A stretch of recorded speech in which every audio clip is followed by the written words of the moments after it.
look at this one. Time limit to notify of death. Hello, everyone. My mom passed away early June. I contacted the person she was using to set up her trust, which she never got to complete, but that's another issue. Yep, Her true. life Oh, is a paperwork mess. If there was a chance that it could be important at any point in her life, she kept it. The person she was setting up the trust with advised me of a life insurance policy as well as an annuity, which I don't know the difference exactly. I found out today that there is a third policy which I contacted and should be getting the packet shortly. My question is there a time limit to apply for the I'm going to open it up here. Is there a time limit to apply for the benefits? If I find another policy a year down the road, will it be expired? What happens if someone dies and the company isn't notified for a while? well, they still get a benefit. What happens, and I've seen this happen, is that if you have a delayed claim filed, the insurance company, the contract was in force, meaning it was paid up or was active. The insurance company will pay the claim. They will also pay you interest on the death benefit amount from date of death until the time they cut a check to the beneficiary. Okay, So another question here was the difference between life insurance and annuity, and I know you know. That's yeah, for sure. the difference between life insurance and annuity, life insurance is, a death benefit. An annuity is simply, well, an annuity is a life insurance contract, but it doesn't have the death benefit.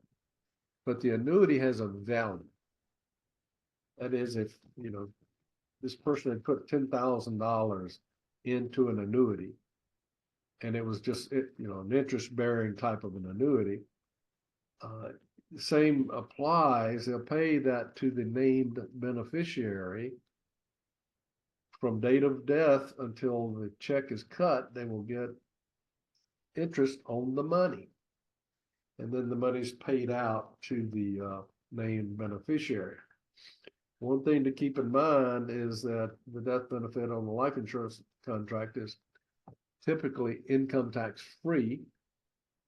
And depending upon the annuity, if an annuity was put aside for like an IRA or something like that, then whoever the beneficiary is, if it's not a spouse, there will be some taxable consequences. And of course, the IRS would require that they take that money over no longer than a 10-year period. In other words, they're forcing it into the tax system. But if it's just a non-qualified annuity, meaning it was just savings type of account, they would have to determine, how much growth is there and is it or is it not subject to taxation. So, the key is whoever this person is got to do his homework. I mean, like you said, her life is a paperwork mess. Well, he's got to go through her mess, sort of like, going through her stuff and then all of a sudden finding out she's got a savings bond or, you just don't go randomly throwing paper out. Well, that's definitely a mess worth digging through because even though the paperwork is a mess, it looks like the mom definitely cared in a way. Yeah. So, Oh, yeah, sure. And, the key is, it's a tough thing for people to do, but you've got to go through um, and make sure you don't miss anything because after a while, what happens is the financial institution, whether it's the bank or the insurance companies, each state has laws in place that if they have accounts on record from a person and it has not been active or acted upon or whatever, the bank and financial institution typically will reach out to them uh, by mail, typically right. winds up like registered mail. And if they can't get a response, then the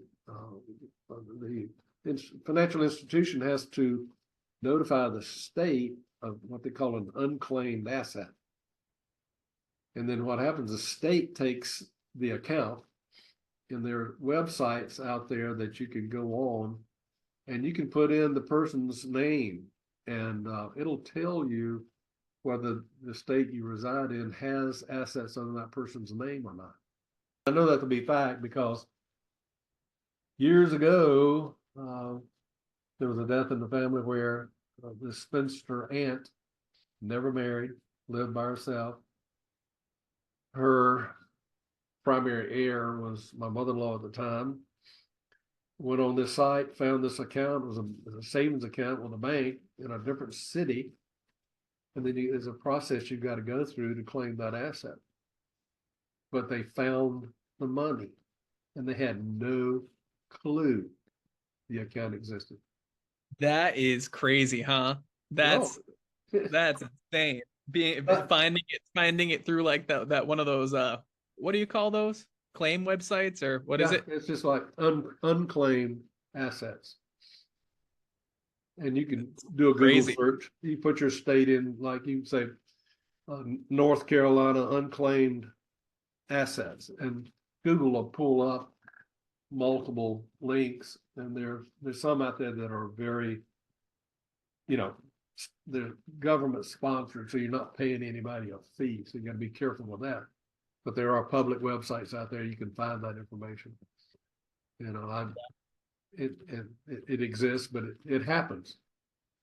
You know, his mother's got a mess, her paperwork mess. She's probably not thrown out of things she's had for her last 20 years. Right. So yeah, for this one, just keep up the work, undo the mess, and Yep. pay attention, right? Yep, exactly.